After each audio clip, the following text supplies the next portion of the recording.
Muy buenos días, amados hermanos. Abran sus Biblias, por favor, en Mateo capítulo 16. En esta mañana vamos a tomar como base para nuestro estudio ese texto, que es un texto muy conocido por nosotros, que lo hemos leído en muchas oportunidades, tenemos la historia o el relato fresco en nuestra mente, pero queremos tomar un dato muy importante de ese texto, de ese episodio, para nuestro estudio en esta mañana. Estamos estudiando en este periodo de nuestra iglesia sobre los medios de gracia, que son las señales o las guías o las instrucciones que nuestro Dios sabiamente proveyó para que nosotros no nos salgamos del camino y para que sepamos a ciencia cierta que vamos bien. ¿Cómo sabemos si vamos bien? Bueno, si seguimos las guías del camino. Como cuando usted va por la carretera y lleva un navegador y ahí le va diciendo si va bien. Si usted se sale, le da unas señales de alerta diciendo se desvió.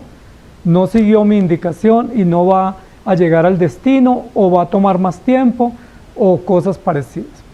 Entonces los medios de gracia son esos señales, esas guías, esas instrucciones que Dios nos va dando para poder llegar seguros. Y el eslogan que hemos usado es: llega seguro a la meta quien sigue las instrucciones. Entonces vamos con el último medio de gracia, los que estamos estudiando, que son los sacramentos. Hemos tomado más tiempo en este medio por varias razones. Una de ellas, porque los sacramentos que nosotros consideramos bíblicamente aceptables o bíblicos son dos. Entonces hablamos del bautismo y luego debemos hablar de la cena del Señor. Sin embargo, recuerden que dijimos que los señales o los medios de gracia o las señales sacramentales también tienen una gran injerencia en la vida de nuestros hijos. Pudiéramos decirlo de la siguiente manera: que los sacramentos son señales y sellos del pacto que Dios los dejó para nosotros como padres, para que los usemos como recursos en la instrucción y en la educación y en la didáctica de la fe de nuestros hijos. Es decir, son como herramientas que Dios nos dio o útiles que Dios nos dio para que nosotros usemos. Como padres tenemos serias dificultades en instruir a nuestros hijos, porque no sabemos a ciencia cierta qué hacer. Y a veces tenemos incertidumbre, qué método, qué tarea, qué ejercicio usar y cómo medir los resultados. Si nosotros los llevamos al jardín o al colegio, pues allá se miden los resultados académicos y los logros, pues mediante unas planillas y unos avances y los controles que los maestros nos dan. Cuando vamos a recibir los boletines, los maestros nos dicen: mire, su hijo va bien en esto, le falta reforzar esta área, o esta materia está perdiéndola, y eso nos sirve como guía, porque cuando yo sé que mi hijo está perdiendo una materia, pues reforzamos, ponemos ahí el empeño para poder sacar el logro adelante, o el grado, o el tema, o algún valor, o algún área de su carácter. Sin embargo, a veces en el asunto de la fe es bien difícil medir resultados y saber a ciencia cierta qué usar. Entonces Dios nos dejó los sacramentos. Y los sacramentos son medios para aplicar en la vida de nuestros hijos. Recuerden que cuando Dios estableció el primer sacramento en Génesis 12 y 17, que fue el texto que memorizamos hoy, que es la circuncisión, dice: todo varón será circuncidado cuando naciere. Es decir, era una marca para los niños cuando nacían. Cuando ellos nacían debía aplicárseles la marca. ¿Quiénes eran los garantes de que se aplicara esa marca? Los padres. Los vecinos no estaban preocupados por eso, ni los lejanos o distantes. Los únicos preocupados de que su hijo tuviera la señal o el distintivo eran los padres. Tanto así que los padres debían llevarlos a los 8 días al templo para que los sacerdotes les aplicaran la señal de la circuncisión, y eso era un distintivo. Recuerden que en Éxodo 12, cuando el Señor instituye la cena o la Pascua, también dice lo mismo: esta es la Pascua que celebraréis, y cuando tu hijo te pregunte ¿por qué celebra la Pascua? Tú le dirás. Es decir, tenía un propósito didáctico. Hagamos una comida anual y cada vez que nos sentemos a comer, sus hijos les van a decir, ¿y por qué están comiendo eso? ¿Por qué eso tan amargo y tan duro, esos panes sin levadura? ¿Por qué nunca yo había visto que comieran cordero en la mesa y esta semana fue cordero? Entonces era la oportunidad de dar un repaso a la historia de la salvación y a los propósitos. Entonces esto es muy importante, tanto así que en nuestras iglesias históricas bautizamos a nuestros niños, les instruimos en la fe tanto en el hogar como en la iglesia, y cuando ellos van creciendo, especialmente a partir de los 11, 12 años, ellos libre y voluntariamente deben responsabilizarse de su fe. Como iglesia, según la doctrina y el entendimiento que tenemos de ella, no le servimos la cena a los niños. La cena, la mesa del Señor, no se la presentamos a los niños. Por razones bíblicas y razones de conciencia y de doctrina, a ellos no les permitimos participar de la cena, no porque sea mala, porque la cena es buena y los elementos que están ahí son buenos, pero ¿por qué no le permitimos que participen? Porque ellos todavía no tienen el discernimiento para podernos explicar con conciencia y con argumento qué significa la cena. Si tú le das la cena, él dice, yo quiero pan, sí, me gusta el pan, o no me gustó el vino. Bueno, de pronto le gusta desde temprano. Pero él no puede explicarnos que esa cena o esa ceremonia significa o tiene un significado espiritual para su alma. Además de eso, un niño no se puede hacer responsable directo de su fe, porque cuando los niños están bajo el cuidado de sus padres, son los padres los garantes o los depositarios de la fe de ellos. Es decir, nosotros respondemos por la fe de ellos, igual como tenemos que responder por todo cuando nuestros hijos están pequeños. El niño se enferma y lo lleva al médico y el médico no le dice al niño ¿por qué te enfermaste? Regaña al papá y le dice ¿por qué lo dejó enfermar? ¿Por qué no le dio la medicina? ¿Por qué no lo trajo a tiempo? ¿Por qué no le aplicó sus vacunas? ¿Por qué está desnutrido? ¿Por qué está mal alimentado? Bueno, toda la responsabilidad es nuestra. Y a veces uno teme ir al centro médico con sus hijos porque uno sabe que lo van a regañar. O cuando uno los lleva al colegio, a mí me pasaba que iba a recoger boletines y tenía nervios porque salía regañado. Y toda esa responsabilidad recaía sobre mí. En la fe sucede igual. En la fe sucede igual porque nosotros somos responsables de la fe de nuestros hijos hasta cierto punto. Hay un punto en el cual nuestros hijos deben responsabilizarse de la fe. Y en ese paso de la responsabilidad dada por los padres a la responsabilidad directa de ellos, pues es lo que en nuestras iglesias se llama el proceso de confesión de fe. Nuestros hijos, para que puedan participar de la mesa del Señor, deben ser creyentes, deben ser parte de la iglesia, deben ser hijos de creyentes, haber recibido la señal distintiva del pacto desde niños, pero deben hacer una confesión pública. Y aquí hemos visto que un niño después de 11, 12 años, o 13 o 14, depende de la edad que él tenga ese deseo y ese anhelo, él hace su confesión de fe. Y una vez hace su confesión de fe, él puede tomar la cena del Señor. Ese es el proceso. Entonces son bautizados por iniciativa de los padres y reciben la cena por iniciativa de ellos. ¿Por qué por iniciativa de ellos? Porque ya ellos toman conciencia y dicen, yo ya entendí lo que significa la cena, yo creo en Jesucristo y yo quiero participar de la mesa del Señor. Eso se llama la confesión de fe, ceremonia de confesión de fe. Y eso se hacía también entre los hebreos. Recuerden que los hebreos también tenían una ceremonia y la tienen aún, para que los niños puedan pasar de ser niños al cuidado de los padres, al cuidado de los maestros o los rabinos o los sacerdotes de la iglesia. Y esa ceremonia es muy conocida y se hace a los 12 años. ¿Sí? Y esa ceremonia que hacen y que se hacía a los 12 años, Jesús participó de ella. ¿Recuerdan que Jesús desde que nace no se sabe más hasta los 12 años? ¿Y recuerdan qué fue lo que pasó a los 12 años?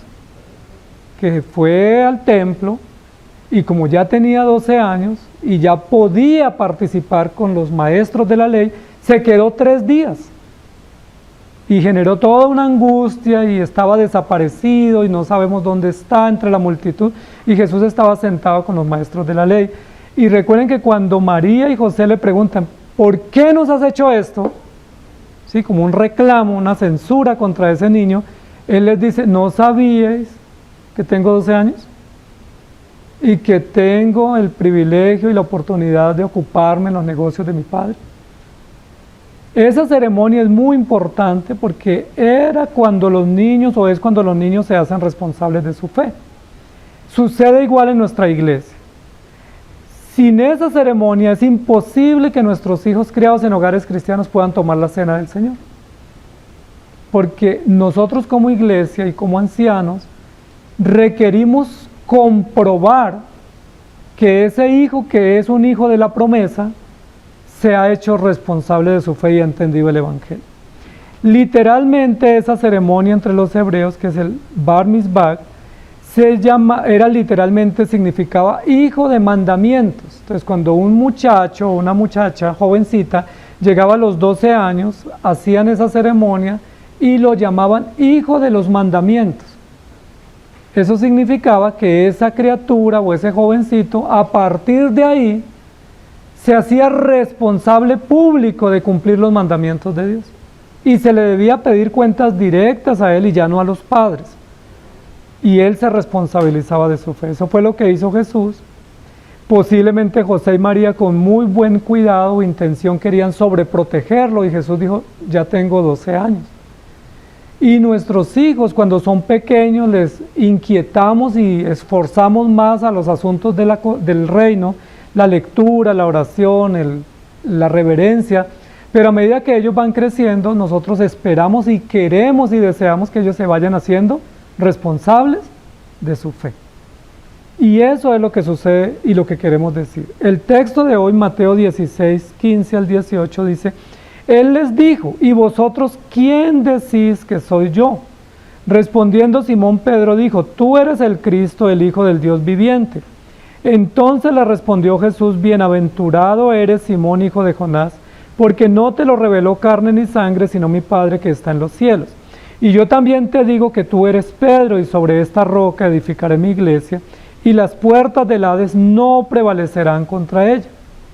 Lo que Jesús está haciendo acá y está demandando de parte de los discípulos es una confesión de fe. Es decir, que ellos confiesen por qué están con Jesús. ¿Sí? Recuerden que algunos seguían a Jesús por necesidad, porque querían un milagro, porque querían una bendición, otros porque se sentían cómodos, porque Jesús enseñaba muy bien. ¿Y quién no quería estar con Jesús escuchando sus enseñanzas? Otros seguían a Jesús porque cuando iban a escuchar a Jesús había almuerzo. Entonces uno dice, pues si hay almuercito, pues está bien, me gusta, me lo mido. Otros iban detrás de Jesús porque querían contrariar lo que Jesús decía. Iban pescando argumentos para hacerle cuestionamientos y decirle no estoy de acuerdo, y para buscar en qué erraba Jesús. Eran como un bloque inquisidor, de acecho contra las palabras de Jesús. Sin embargo, había mucha gente que seguía a Jesús. Y la Biblia dice que algunos lo seguían por interés, por envidia, por beneficios. Y había unos de verdad que lo seguían por fe real. Jesús quería cerciorarse, aunque Él conoce los corazones, pero quería que quedara en público una confesión de fe. Que ellos dijeran, esto es lo que creemos. Cuando uno lee el pasaje previo, dice lo siguiente, en el 13. Viniendo Jesús a la región de Cesarea de Filipo, preguntó a sus discípulos, ¿quién dicen los hombres que es el Hijo del Hombre? Esta es una de las primeras encuestas en la Biblia, ¿sí? Sondeo de opinión. ¿Qué dicen de mí? Ustedes que están ahí en el pueblo, que están saliendo y trabajando con la gente y en contacto con el vecindario, ¿qué se dice de mí? Si ustedes que han escuchado, ¿qué dicen de mí? Uno pudiera pensar que Jesús es muy ególatra y que Jesús quería como realzar su ego, su posición mediante las respuestas que le daban. Sin embargo, sabemos que no era ese el propósito. Ellos le dijeron, mire, muy buenos para hacer sondeos de opinión. Los discípulos sabían, ya tenían las estadísticas y las opciones de respuesta. Unos decían que Jesús era Juan Bautista. Y recuerden que Juan Bautista ya había muerto. Lo habían matado, lo habían decapitado. Entonces algunos decían que era Juan Bautista que había reencarnado. Ya se creía en la reencarnación, había gnosticismo. Otros decían que era Elías, un profeta antiguo. Recuerden que dice la Biblia que el Señor lo traspuso. Entonces ellos dirían, pues como no se supo dónde quedó sepultado, no sabemos dónde lo velaron y en qué tumba lo dejaron, entonces debe ser Elías, que nos apareció acá después de 2000 años. Otros decían que él era Jeremías. ¿Por qué? No lo sé, pero decían que Jeremías. Y otros decían que era alguno de los profetas. Había múltiples conceptos, opiniones e ideas sobre quién era Jesús. Entonces algunos seguían diciendo, no, por ahí dice que resucitó Juan, vamos a escucharlo. Otros decían, parece que es Elías, me gustaría verlo. Y así sucesivamente había una expectativa muy grande por seguir a Jesús. Los discípulos estaban en medio de esas múltiples opiniones. Y eso me llama la atención porque aquí habla de un concepto que hoy en día es muy popular y muy apreciado en la sociedad, que es el pluralismo. Es decir, que cada uno piense lo que quiere y se le tiene que respetar y todo es válido. Y en ese momento toda la gente que seguía a Jesús y en las aldeas había pluralismo con relación o sobre la opinión de Jesús. Entonces Jesús les dijo, segunda pregunta del cuestionario, bueno, eso es lo que dicen de mí, los demás, esas son las ideas, ¿y ustedes quién dicen que soy yo? Esa pregunta ya es directa, específica, y amerita una respuesta totalmente diferente a las opiniones públicas. Mientras el pueblo o la comunidad judía o griega o helénica decía que podía ser Juan, que yo prefiero decir que es Elías, no, a mí me parece que es un profeta, ¿ustedes qué dicen de mí? Y es cuando Pedro responde y Jesús valora y aprueba la respuesta de Pedro. La pregunta que Jesús planteó es, ¿quién decís que soy yo? Es decir, ¿quién soy yo? Y esa es la pregunta de hoy. ¿Quién soy yo? Ahora, sabemos quién es Jesús. La pregunta es, ¿podía usted o puede usted o está en la capacidad de usted de responder públicamente quién es Jesús? Porque esa es la pregunta, es directa, no qué dicen los demás o qué le parece, sino ¿sabe usted quién es Jesús para usted? ¿Pudiera usted levantar la voz y decir, para mí Jesús es como Pedro levantó la voz y lo expuso con firmeza y con vehemencia y veracidad? ¿Quién decís que soy yo? Y me llama la atención que Jesús plantea esa pregunta, porque si yo les planteo esa pregunta a ustedes, pues dirían, no, es muy pedante el pastor, qué soberbio, qué ególatra. ¿Qué quiere? ¿Que le digamos cosas bonitas? Ah, bueno, pues digámosle. ¿O qué quiere? ¿Que le digamos la verdad y seamos honestos? O sea, ¿por qué una persona común diría, bueno, ustedes, ¿qué saben de mí? Y digan qué es lo que yo soy para ustedes.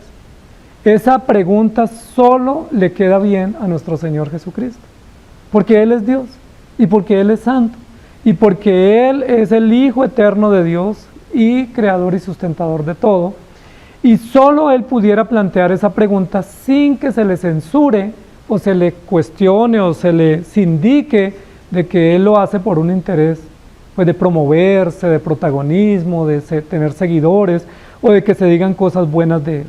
Lo que Jesús está diciendo es, ustedes deben confesar su fe. Y les voy a abrir la puerta, les voy a abrir una puerta para que ustedes confiesen su fe, digan quién soy yo. Jesús no está interesado en Él.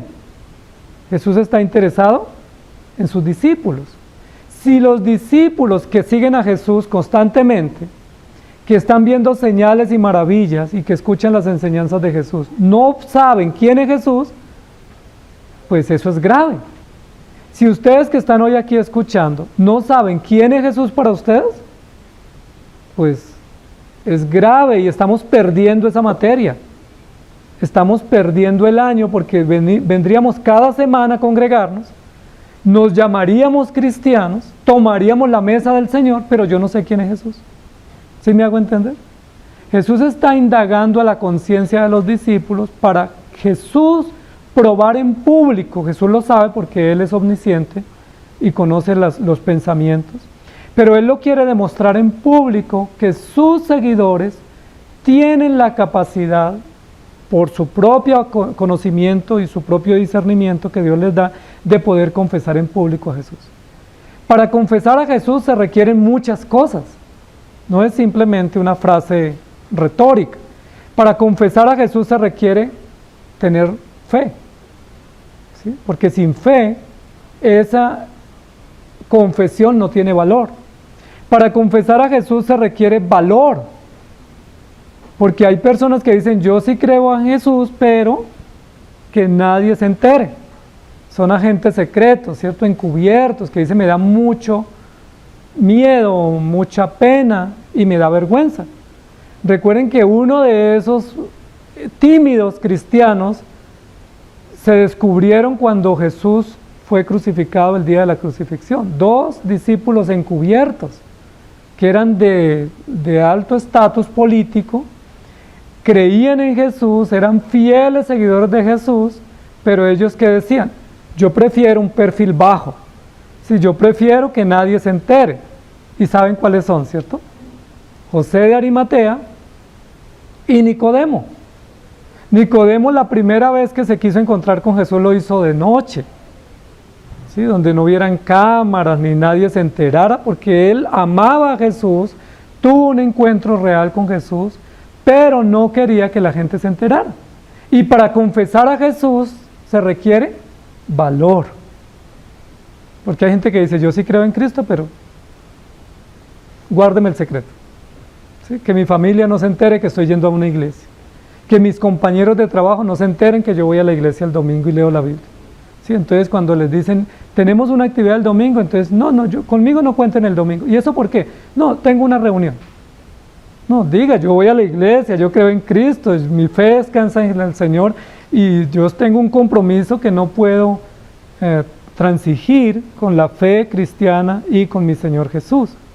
Recuerden que otro que fue bastante tímido para confesar a Jesucristo en público fue Timoteo. Y Timoteo recibe muchas instrucciones de parte de Pablo diciéndole, no le dé vergüenza, sé valiente.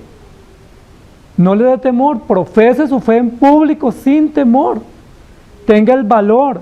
Y Pablo lo dice, yo no me avergüenzo del Evangelio porque es poder de Dios para salvación. Cuando Jesús toma esa pregunta para que sus discípulos expongan qué creen de Él, Jesús está probando qué hay en el corazón de ellos, qué tanto conocimiento y coherencia tienen con la fe, qué tanta responsabilidad ellos asumen con su fe y qué tanto valor tienen. Era muy fácil decir que posiblemente era Elías. Eso no implicaba valor, era simplemente una intuición. Era muy fácil decir quizás parece Juan Bautista que resucitó. Eso era simplemente una idea de voz populi. Pero decir tú eres el Cristo, el Hijo del Dios viviente, ¿qué requería? Pues mucha convicción, mucho valor y mucha responsabilidad con su fe, porque cuando uno dice yo soy hijo de Dios, termina siendo un objetivo de otros, de burla, de desprecio, de persecución, o incluso muchos están viendo en qué momento usted falla, y apenas usted falla en lo mínimo que le dicen, ay, cristiano, ¿no? ¿No es que usted es hijo de Dios? Entonces uno dice, no, como yo a veces doy mal testimonio, muy de vez en cuando, ¿sí? Por ahí 365 días al año. Entonces yo digo, mejor no digo nada, porque ¿para qué me atrevo a abrir mi boca y después me van a decir, mire, es que cristiano? Pero aún así se requiere ser valientes y confesar nuestra fe. Entonces nuestros hijos, a medida que van creciendo, deben hacerse responsables de su fe. ¿Qué confesión de fe daríamos nosotros? Miren lo significativo de la confesión de fe de Pedro, que quedó como una piedra angular de conocimiento para poder confesar a Jesucristo. Posiblemente una de las confesiones de fe más extraordinarias en la Biblia, más sintetizadas, más robustas y sólidas, fue la que hizo Pedro en este momento. Tanto así que Jesús le dijo, eso no lo sabes por ti mismo. No es un concepto teológico que aprendiste o un eslogan que memorizaste. Esto te lo reveló en este momento mi Padre que está en el cielo. Es decir, esa confesión, esa verdad absoluta no se le atribuye a Pedro, se le atribuye al Espíritu Santo, que es el que ilumina al creyente y le guía en los mandamientos del Señor. Entonces, 3 cosas tiene la confesión de Pedro que la hacen supremamente valiosa y una columna de fe y de doctrina para nosotros. Lo que dice Pedro es, tú eres el Cristo, el Hijo del Dios viviente. Primero, tú eres el Cristo. Esa palabra no era muy común que la usaran los discípulos. Era mucho más común que dijeran, tú eres el hijo del carpintero. Eso era común, era real. Era muy fácil que dijeran, tú eras Jesús, porque Jesús era el ciudadano judío que había nacido en Belén y era su nombre propio. ¿Sí? Si me dicen, ¿y quién soy yo? Pues usted es Ismael, el vecino. ¿Sí? El compañero que trabaja aquí, tiene tal profesión, y, o sea, lo vemos todos los días pasar por acá. Entonces es muy fácil, pero que Pedro dijera, tú eres el Cristo, sin duda, con certeza, pues era inusual, porque ese concepto realmente alude a la antigüedad y alude a un mensaje mesiánico de una expectativa de un Salvador. Es decir tú eres Cristo era como irse a la antigüedad y decir tú eras el Mesías, o tú eras el prometido, o tú eras el Salvador anunciado desde el comienzo de la historia. Y uno dice, pero ¿sabía Pedro todo eso? O sea, ¿podía Pedro en esa sola frase y en ese solo término reunir todo lo antiguo diciendo tú eres el que cumples todas las profecías del Antiguo Testamento? Y recuerden que la primer profecía que se da sobre Jesús está en Génesis 3. Y luego todo el Antiguo Testamento está lleno de profecías sobre Jesús.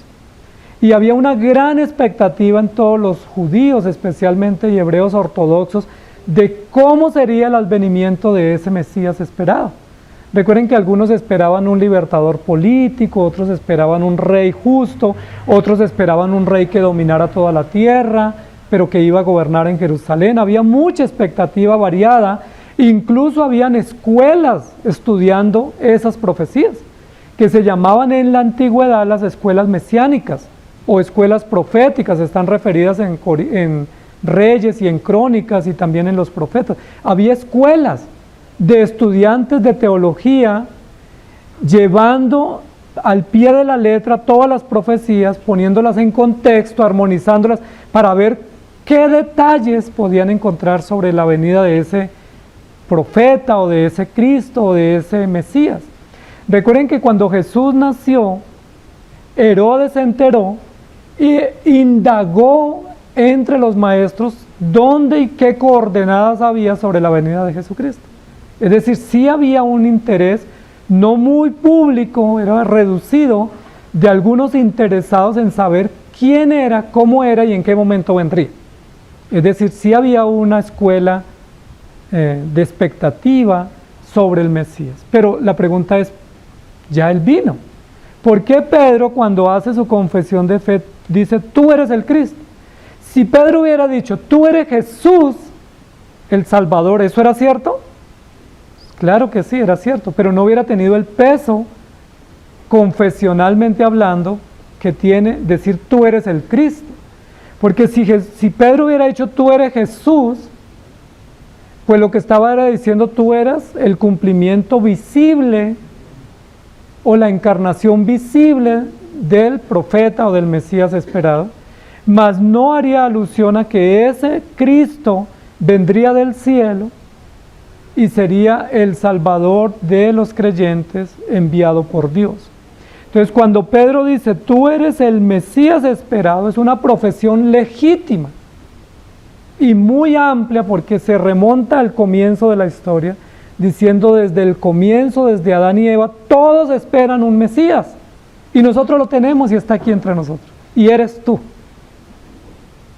una confesión muy contundente, sin ninguna sombra de duda y donde recoge todos los datos.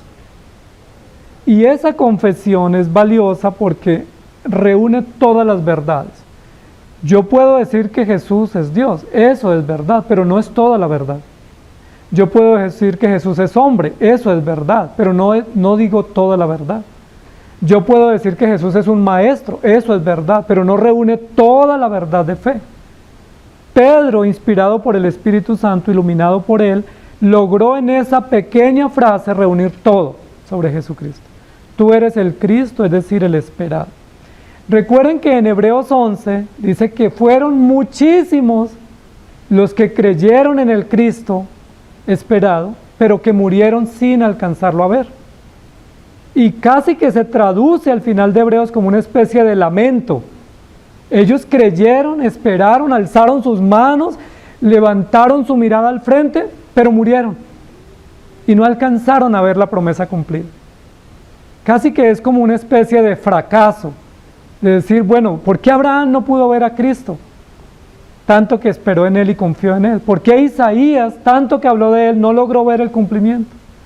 ¿Por qué David, tanto que compuso sobre Jesús, no logró ver el cumplimiento? Casi que es como una especie de, lo siento, ¿sí? Hubiera querido, ¿sí? Me perdí ese dato, ese momento tan histórico y tan selectivo en la vida de Jesús de poder ver el cumplimiento de la promesa. Lo que está diciendo aquí Pedro es, en palabras mías, todos los del Antiguo Testamento que fueron cristianos y tuvieron la fe verdadera, creyeron en ti, esperaron en ti, pero no te vieron. ¿Sí? Pero tú eres. Es decir, le da sentido a la fe de los antiguos.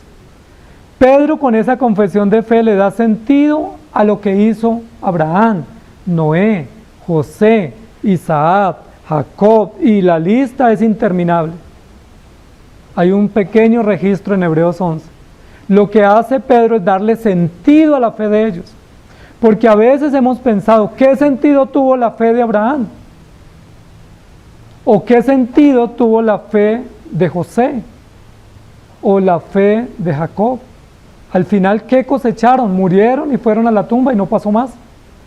Pero cuando Pedro dice, tú eres el Cristo, le da sentido a la fe de todos los antiguos, diciendo, yo doy testimonio de que aquellos que murieron esperando en ti, creyendo en ti, pero no te vieron, yo te veo y doy testimonio de ti. Es decir, hay un cumplimiento a posteriori, pero hay una validación de esas fe o esos modelos de fe o ejemplos de fe del Antiguo Testamento para que le encontremos sentido. ¿Cuál fue el sentido de la fe de los antiguos? O sea, ¿en qué consistió la fe de Abraham? En que creyó en Cristo. ¿O no es así? ¿En qué consistió la fe de José? En que almacenó muchos granos para vender, o en que creyó en Cristo.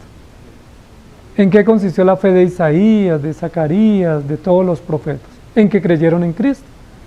Incluso Job dice, yo sé que Dios me resucitará, siguiendo el ejemplo de la resurrección de Jesucristo. Entonces, esta confesión es supremamente valiosa. Juan 1, 14 al 16 dice, y aquel verbo fue hecho carne y habitó entre nosotros y vimos su gloria, gloria como del unigénito del Padre, lleno de gracia y de verdad. Juan dio testimonio de él y clamó diciendo, este es de quien yo decía, el que viene después de mí es antes de mí, porque era primero que yo, porque de su plenitud tomamos todos y gracia sobre gracia. Juan dio testimonio, confesó su fe. Él es el Cordero de Dios que quita el pecado del mundo. ¿Recuerdan? Juan no se confundió. Pero recuerden que después que estaba preso, tuvo duda. Ya había hecho confesión pública quién era Jesús, el Cordero de Dios. Pero luego dijo, ¿eres tú o esperaremos a otro? ¿Recuerdan? Y Jesús, muy intencional, no le dio la respuesta. Le dio un acertijo. Los ciegos ven, los cojos andan, a los pobres es predicado el Evangelio. Díganle eso a Juan. Y Juan era profeta. Y ese era el sentido del mensaje profético. Y cuando le cuentan eso a Juan, dice Juan, puedo morir porque Él es. Reafirmó, confirmó, certificó su fe a través de esta evidencia histórica. En Juan 3, 13 y 6 también, y el 33 dice, nadie subió al cielo, sino el que descendió del cielo, el Hijo del Hombre que está en el cielo. Lo que es nacido de la carne, carne es, y lo que es nacido del Espíritu, Espíritu es. Y el que recibe su testimonio, este atestigua que Dios es veraz. Miren que aquí Juan también hace una confesión de fe. Dice, yo atestiguo, yo me responsabilizo. Yo atestiguo que Dios es veraz. Una confesión pública también. Y por eso todos los apóstoles fueron perseguidos. Entonces, ¿quién soy yo? Dice Jesús. Y Pedro dice, tú eres el Mesías o el profeta o el Cristo esperado, por el cual murieron muchos creyendo en ti, y esa presencia tuya aquí o esa realidad tuya acá le da sentido a la muerte y a la fe y al martirio de los antiguos. Estábamos hablando estos días con los ancianos y diciendo, cuando uno ve el registro de la muerte y vida y muerte de los profetas y los apóstoles, pues uno dice como que yo prefiero buscarme otra opción de vida. Porque ¿cómo terminaron todos los profetas? ¿Recuerdan? Muertos. ¿Cómo terminaron todos los apóstoles? Perseguidos y muertos. Pero cuando uno encuentra textos como estos, uno dice, pues no importa cómo muero, no importa si soy perseguido o no, es que tú eres Él, Cristo, y a causa tuya, incluso como expresión de la fe pública que tenemos, pues nos hacemos acreedores, sin buscarlo, a ser perseguidos. Dice la Biblia, no hay nadie que no sea perseguido por causa de mi nombre. ¿Sí recuerdan? Los enemigos nuestros abundan por causa del Evangelio y muchos de ellos están en nuestra propia casa. Hechos 8, 35 al 38. Entonces Felipe, abriendo su boca y comenzando desde esta escritura, le anunció el Evangelio de Jesús. Y yendo por el camino llegaron a cierta agua. Bueno, listo, sigue. Dice, Felipe le dijo al etíope, si crees de todo corazón, bien puedes. Se requería una confesión pública del etíope. Y miren la respuesta que da el etíope en Juan 8, 37. Creo que Jesucristo es el Hijo de Dios. Esa es la confesión del etíope. Creo que Jesucristo es el Hijo de Dios. Y fue bautizado. ¿Ustedes creen que fue salvo el etíope? La Biblia da fe que sí. Felipe, que era uno de los diáconos, da fe.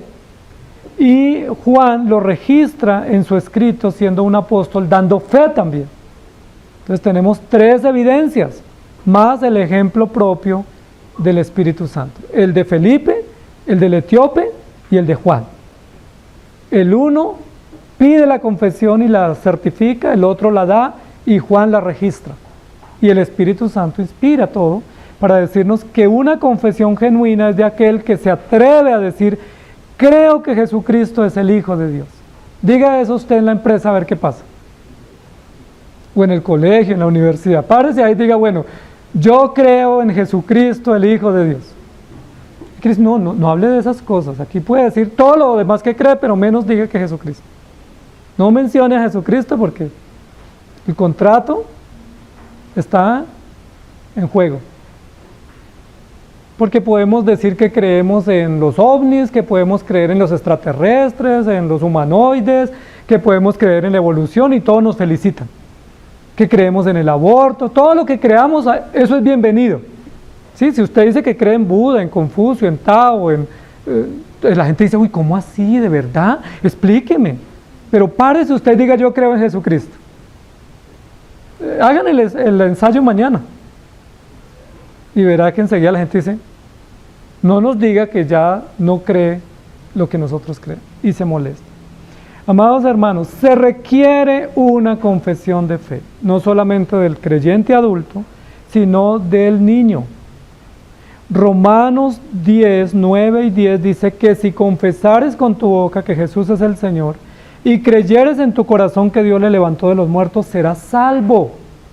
Miren lo interesante, la confesión de fe no es para incomodar a los demás, no es para crear barreras en la familia o en el trabajo. La confesión de fe es para certificar que yo soy salvo.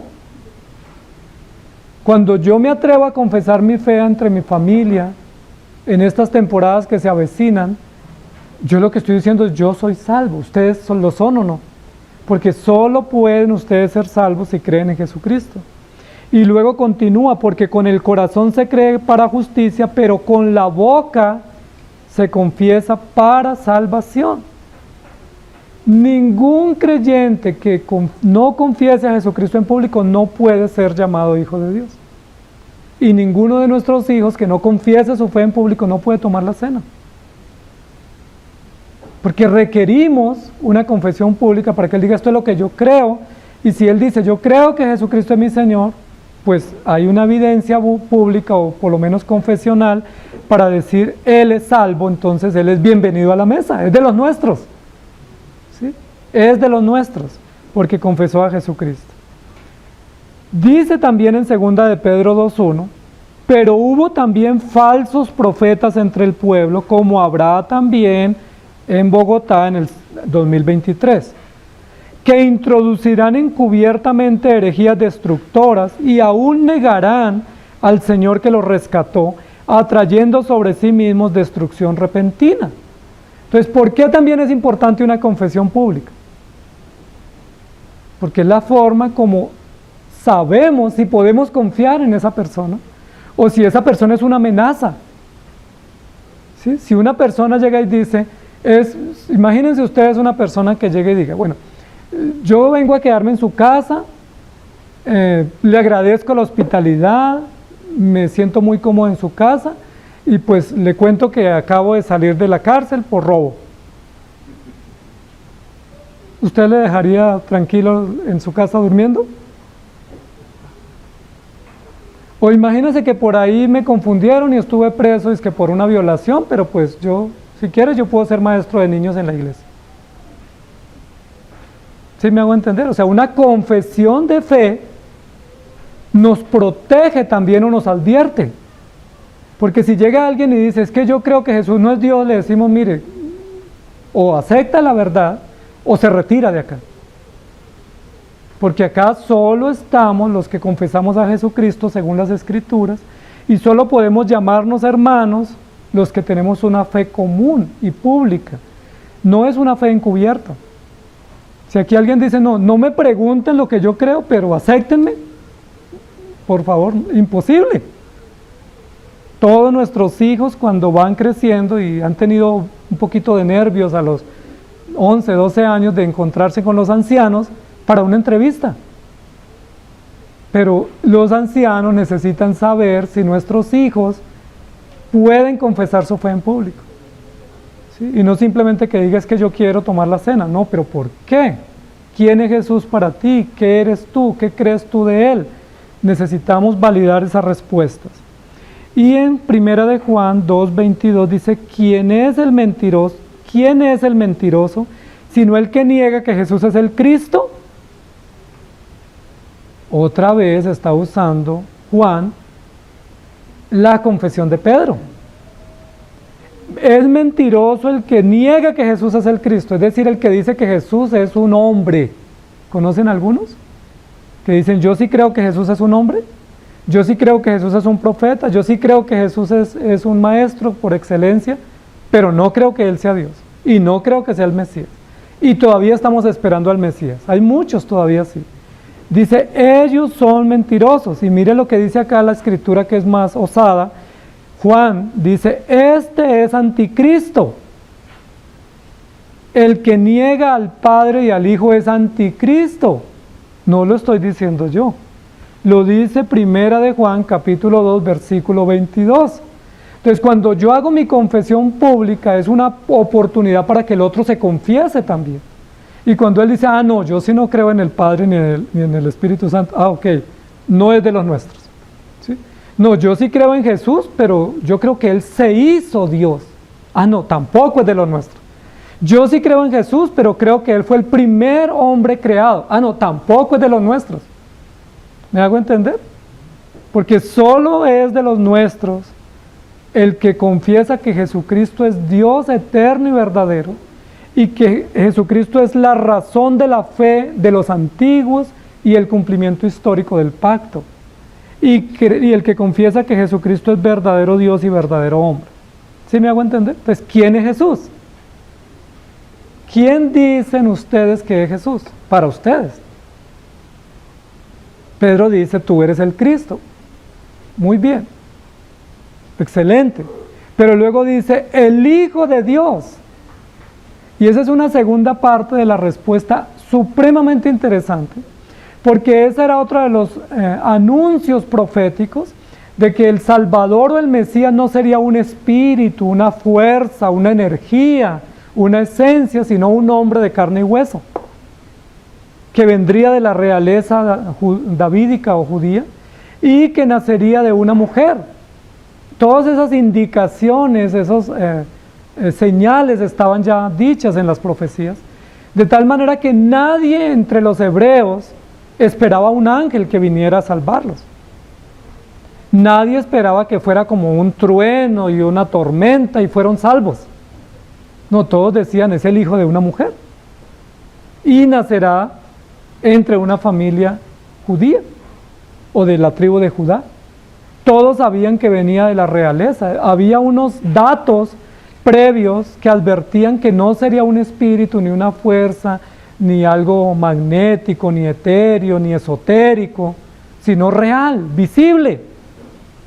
Recuerden que hay sectas, aún hoy en día, que dicen que Jesucristo o el Espíritu Santo es una fuerza o una energía. ¿Sí los han escuchado?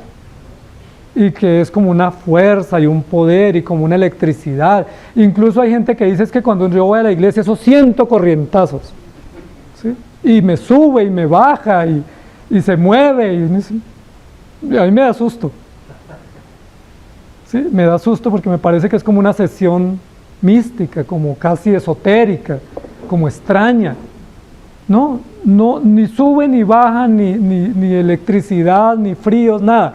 Él es el Hijo de Dios, es hombre verdadero, lo podían tocar, nació de la Virgen, estuvo 9 meses en el vientre, nació como cualquier otro niño, creció como cualquier otro niño, fue conocido, fue registrado civilmente, tuvo una profesión, lo conocieron, tenía familia. O sea, hay múltiple evidencia, no era un espíritu. Incluso después de resucitado tampoco era espíritu. Recuerden que después de resucitado le dijo, venga y toque y meta la mano, y mire y compruebe, no sea incrédulo. Yo soy, tóqueme, tengo cuerpo, tengo huesos, tengo señales, cicatrices. Yo soy, no soy un fantasma. Cuando Pedro dice eso, es muy arriesgado, porque Pedro estaba en medio de una población muy plural en conceptos, con proliferación del pensamiento gnóstico.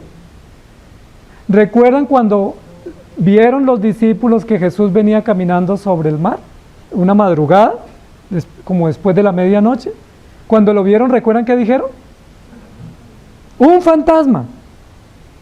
Eran los discípulos, tenían mezcla gnóstica, porque eso decían los gnósticos. Y cuando resucitó dijeron, no creemos hasta no ver y tocar. Cultura gnóstica encubierta en la fe de los discípulos. Jesús es el Hijo de Dios, es decir, es real. Es el Hijo prometido, es el mediador del nuevo pacto y es real y no puede ser comparado ni con una fuerza, ni con una energía, ni con un pensamiento, ni con una teoría, ni con una doctrina. Hay gente que dice es que Jesús es una doctrina, es que Jesús es una religión, es que Jesús es un estilo de vida. No, Jesús es el Hijo de Dios. Si usted no puede confesar eso, no puede ser salvo. Hay gente que dice, no, yo creo en Cristo y punto. No, la Biblia dice hay que creer en Cristo como dice la Escritura, no como a mí me parece. Porque hay muchas sectas que creen en Jesús, pero creen parte de toda la obra de Jesús. Entonces, ¿quién soy yo?, dice Jesús.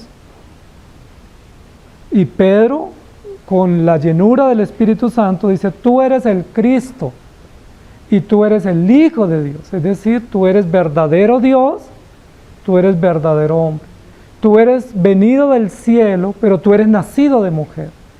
Tú eres eterno e invisible, verdadero Dios en esencia y en naturaleza, pero eres hombre real, concreto, para que puedas ser un buen mediador. Recuerden que para ser mediador entre Dios y los hombres tenía que ser hombre, porque ¿quién va a mediar a favor de un hombre que es el pecador? Recuerden que los transgresores somos nosotros.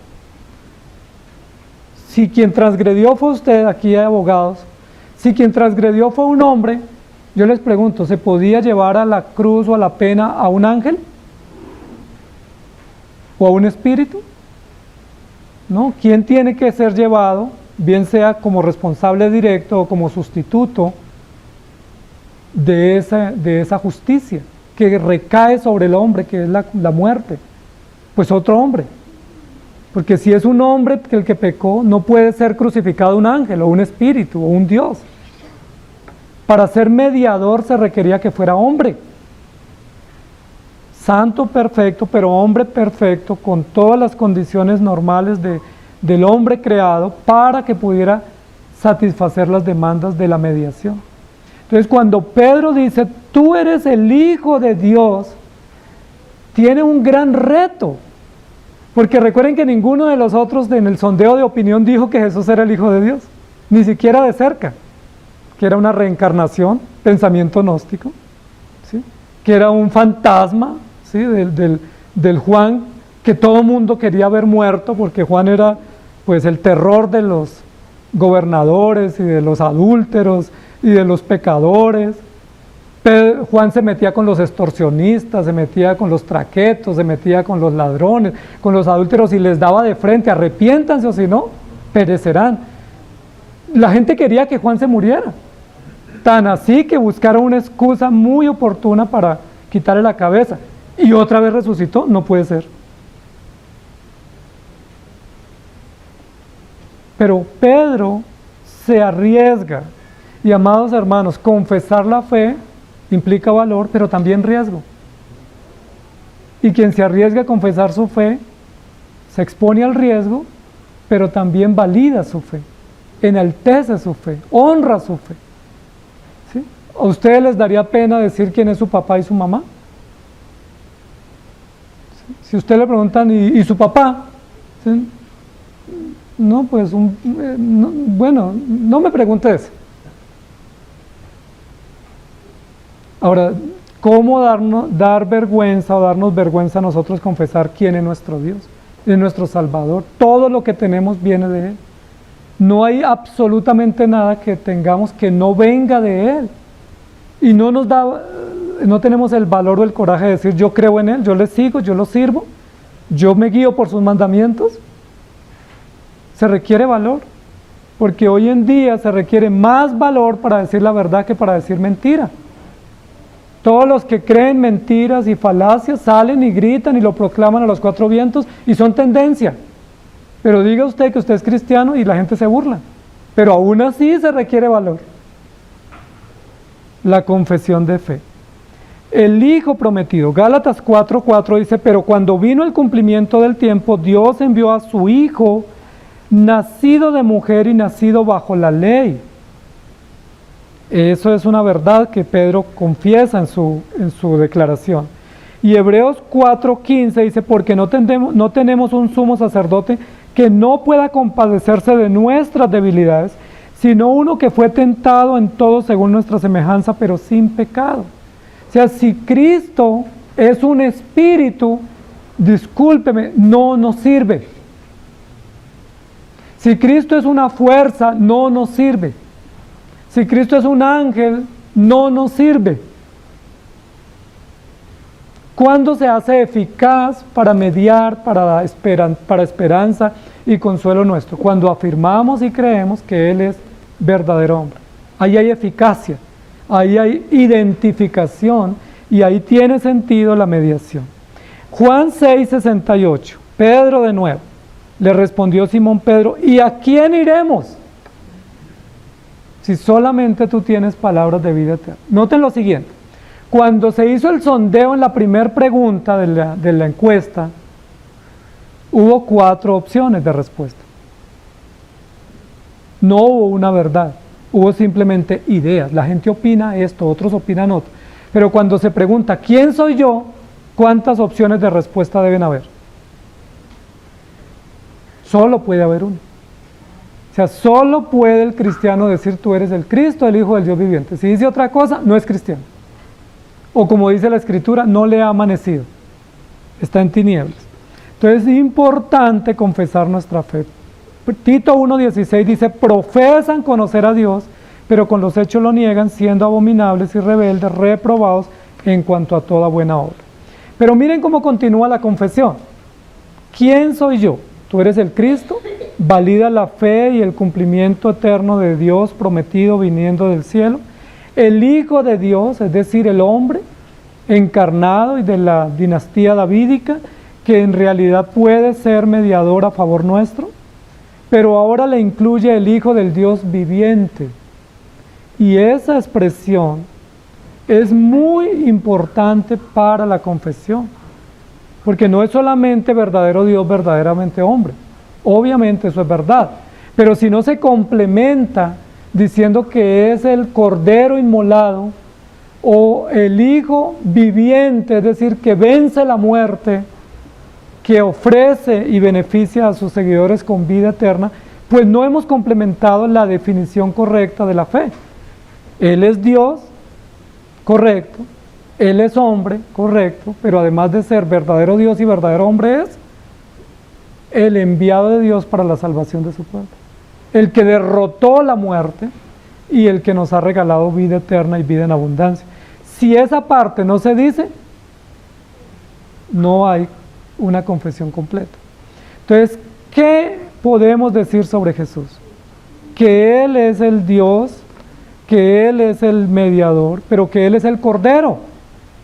¿Por qué es importante incluir esa frasecita o ese concepto, ese término en la confesión? ¿Será importante? ¿Ustedes qué dicen? Porque si Él solo es hombre y solo es Dios, yo no me voy a salvar. Es decir, no hay esperanza para mí. Y el sentido de la confesión es no solo quién es Dios, sino quién es Dios para mí. Es decir, cómo puedo yo, a partir de la fe en Cristo, confiar plenamente en Él y tener esperanza. Entonces, cuando Pedro incluye esa expresión del Dios viviente, anexa todo lo relacionado con el Cordero, con la obra de redención, con el Cordero vicario y con la sangre derramada y con la esperanza que tenemos en ese hecho histórico. Cuando Pedro dijo eso, Jesús no había sido crucificado. Estaba previo a la crucifixión.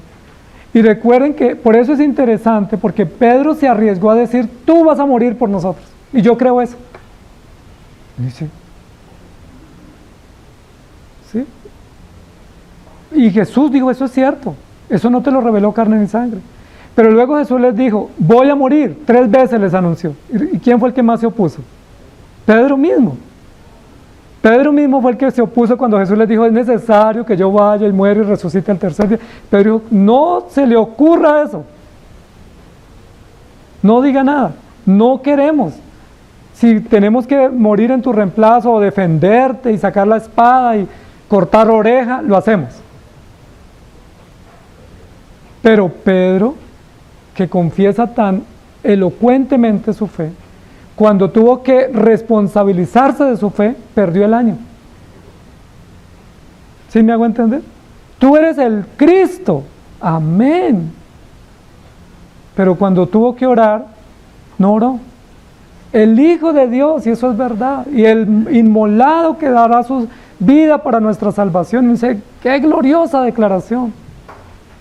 Pero negó al Señor. No oró cuando debía orar. Se escandalizó de Jesús.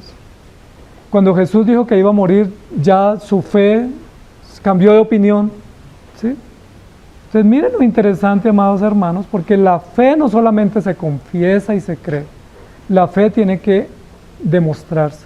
¿Y cuándo la confesión de fe cobra sentido? Cuando se pone a prueba. ¿Sí? ¿Y cuándo se pone a prueba? Cuando hay adversidades, cuando hay enfermedades, cuando hay crisis, se pone a prueba nuestra fe.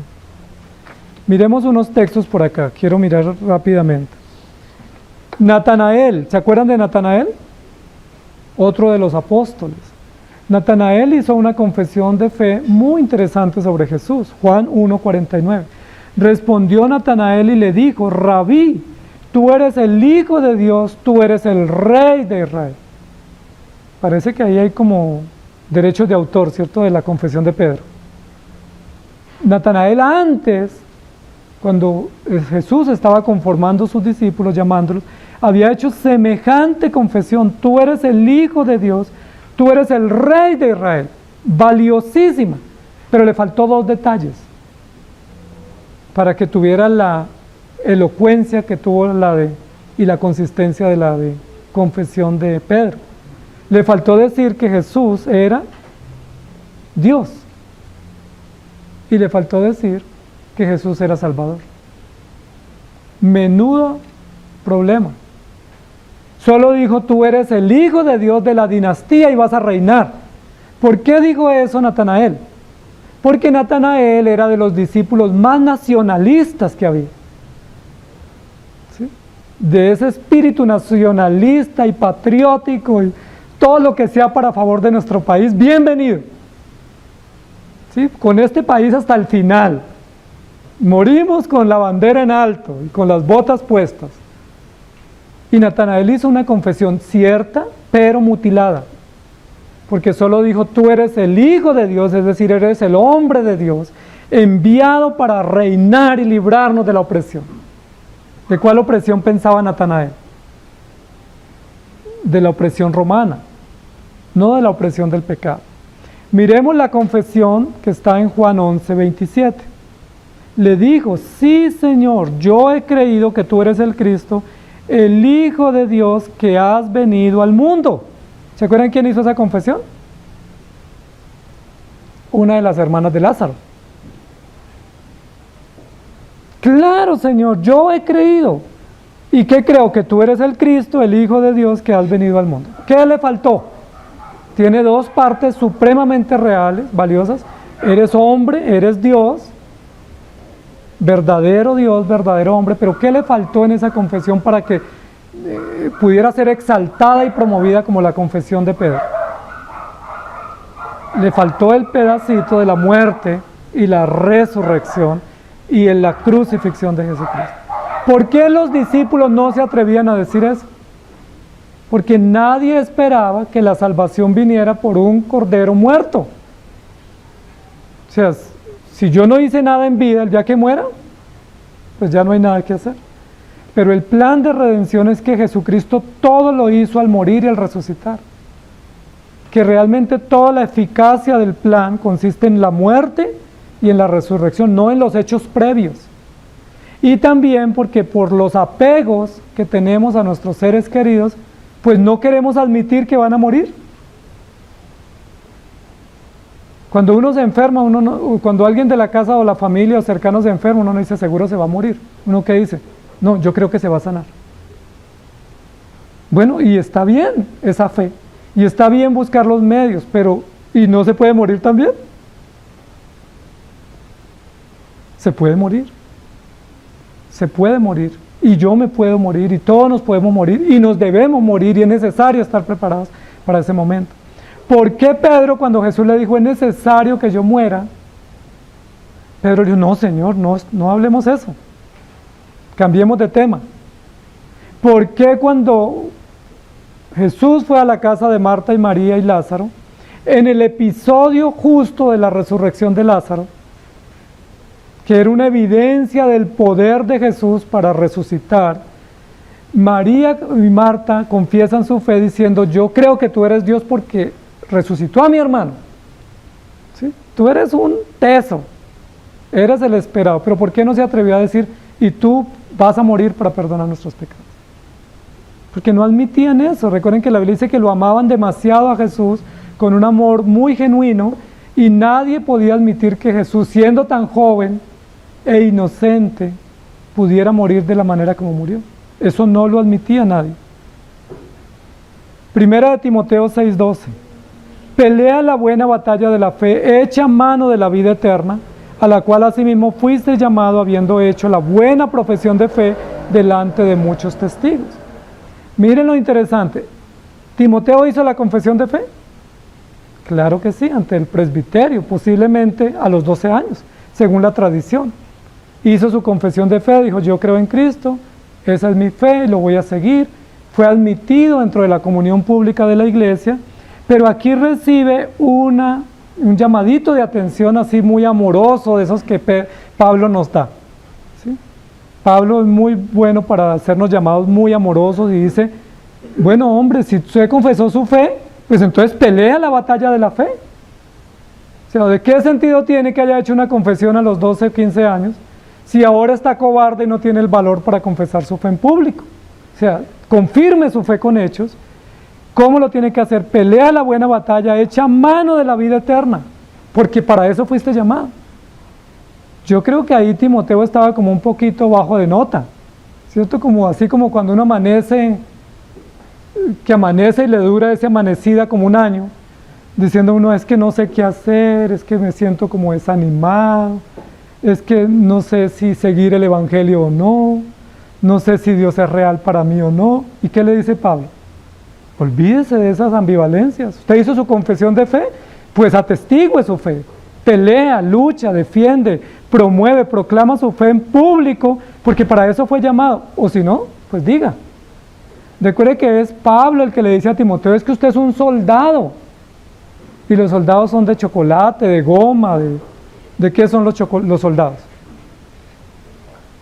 Es un soldado de verdad, pelea la batalla. Usted es un trabajador abnegado, espera los frutos. Usted es un atleta que no se rinde ante la primera caída, el primer obstáculo. O sea, lucha, pelea, persiste, si fue que hizo su profesión de fe.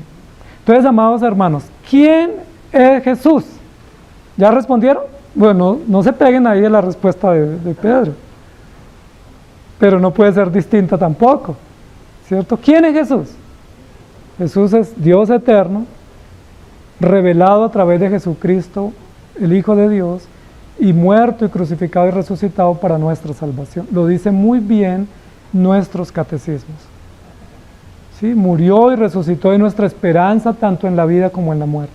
Y si no creemos así, no hay salvación. Entonces, para que nuestros hijos accedan a la cena del Señor, deben confesar su fe. Y para que ellos puedan hacer una buena confesión de fe, necesitamos instruirlos. Y para que podamos confirmar la fe pública, debemos instruirlos. Vamos a terminar diciendo o leyendo unos textos. Proverbios 3, 5 y 6 dice: fíate de Jehová de todo tu corazón y no te apoyes en tu propia prudencia. Reconócelo en todos tus caminos y Él enderezará tus veredas. Fíate de Jehová. Eso sería como agárrate, sostente fuerte, asegúrate, ¿sí? Porque la lucha es dura. No te apoyes en tu propia prudencia. No confíes en tus argumentos, en tus propias fuerzas, en tus victorias anteriores. En Deuteronomios 11:19, y las enseñaréis a vuestros hijos hablando de ellas cuando te sientes en tu casa, cuando andes por el camino, cuando te acuestes y cuando te levantes. ¿Qué les enseñamos? La palabra de Dios. ¿Para qué? La ley de Dios. Recuerden que a los 12 años hacen un juramento y en ese juramento confiesan su fe, pero ellos se hacen hijos de los mandamientos. Es decir, se responsabilizan de guardar los mandamientos de Dios. Por lo cual, animaos unos a otros y edificaos unos a otros, así como lo hacéis, dice Primera de Tesalonicenses 5:11. Es una gran alegría como padres y como iglesia cuando vemos que nuestros hijos confiesan su fe. Pero confesar su fe no lo es todo, porque hay un gran deber hasta que muramos de testificar de la fe, confirmar la fe con frecuencia y de poner nuestra fe a prueba para ver si salimos aprobados. No sea que nos pase como Pedro, que dijo: tú eres el Hijo de Dios, Y el Señor le dijo, fabuloso, aprobado. Y días después estaba diciendo, morir, ¿no? ¿Cómo se te ocurre? Eso no, ni siquiera hablemos de ese tema. Y cuando Jesús le dijo, ora, ¿qué dijo Pedro? No, pues yo no te negaré, pues no necesito ni orar. O sea, yo ni siquiera necesito orar para certificarte que no te negaré. Y Jesús le dijo, ora porque el cuerpo, el espíritu está dispuesto, pero el cuerpo es débil. Oren y velen para que no entren en tentación. Y recuerden que Pedro retó a Jesús y le dijo, Señor, o sea, es que usted no sabe con quién habla. Yo no te negaré. Y recuerden qué pasó, ¿no? Lo negó 3 veces. No sé, amados hermanos, que hagamos excelentes confesiones de fe, pero hagamos pobres acciones de fe. Que tengamos confesiones muy robustas y muy sólidas en concepto, pero muy pobres en actos. Que el Señor nos ayude, porque podemos caer en esa ambivalencia de confesar una fe, pero no poderla mostrar con obras. Y que el Señor nos ayude. ¿Quién soy yo? Es la pregunta que Jesús te hace hoy. Y tú debes responder. Y todos los días tenemos que responder. Señor, tú eres mi Señor. Si así lo es. Tú eres mi Dios. Tú eres mi Salvador. Y yo creo en ti. Que no nos dé temor confesarla y que no nos dé temor pedir ayuda y confirmar la fe. Señor, gracias te damos por tu palabra. Gracias por esa pregunta que nos haces. Es una pregunta inquietante. Es una pregunta que nos intimida porque requiere valor, compromiso, hay riesgo también en confesar, hay juramentos que hacemos cuando confesamos tu fe y eso nos atemoriza y a veces preferimos decir, como dijo Pedro también en una ocasión, Señor, no te digo nada, tú lo sabes todo, pero aunque tú lo sepas, yo debo decirlo, porque es importante que yo sepa que lo dije. Es importante que otros sepan que yo lo dije. Y es importante que todos sepamos aquí qué es lo que creemos. Porque puede haber infiltrados, puede haber divisores, detractores de la fe. Y eres tú el único que cuidas tu iglesia y cuidas nuestra familia y nuestra fe.